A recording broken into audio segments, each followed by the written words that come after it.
Hello दोस्तों, कैसे हो आप सब। उम्मीद है आप खुश होंगे। और अगर मन थोड़ा उलझा हुआ है तो आज की ये कहानी आपको भीतर से कुछ नया सोचने की शक्ति देगी।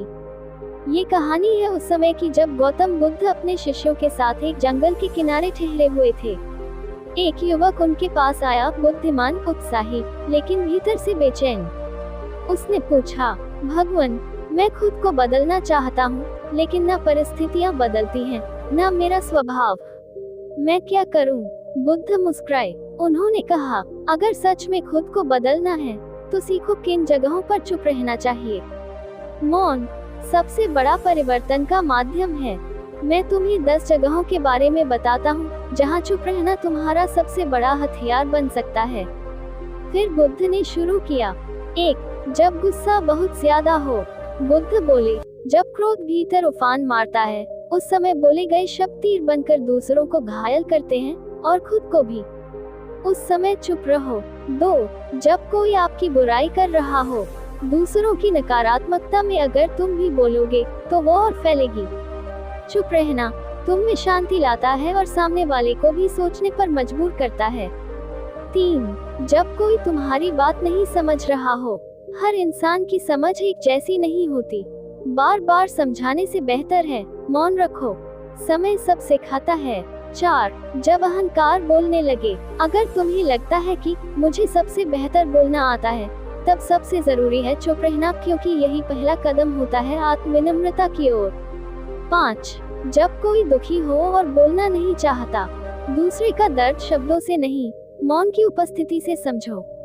कभी कभी चुप रहकर किसी के साथ बैठ जाना ही सबसे बड़ी मदद होती है। 6. जब किसी की सफलता से जलन हो। ईर्ष्या तुम्हें भीतर से खोखला कर देती है। उस वक्त चुप रहकर खुद की कमियों को पहचानो और खुद को सुधारो। 7. जब तुम कुछ नया सीख रहे हो। ज्ञान के रास्ते पर पहला कदम है सुनना। अगर तुम बोलते रहोगे तो नया कैसे सीखोगे। सीखने के लिए चुप रहना जरूरी है। 8. जब दूसरों की आलोचना करने का मन करे। तुम्हें क्या दिखता है, जरूरी नहीं वही पूर्ण सत्य हो। किसी की निंदा करने से बेहतर है अपने भीतर झांक कर देखो। 9. जब स्थिति तुम्हारे बस में ना हो। कुछ बातें समय से सुलझती हैं, शब्दों से नहीं। उस समय चुप रहना ही तुम्हारी शक्ति है। 10. जब मन व्यर्थ बोलने को मचल रहा हो। हर पल बोलना जरूरी नहीं, मौन में ध्यान छिपा है। ध्यान में परिवर्तन है और परिवर्तन से ही आत्मज्ञान आता है।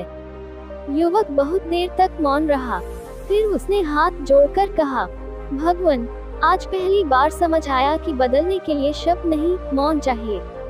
मैं इन 10 जगहों पर चुप रहकर अपने भीतर की यात्रा शुरू करूंगा।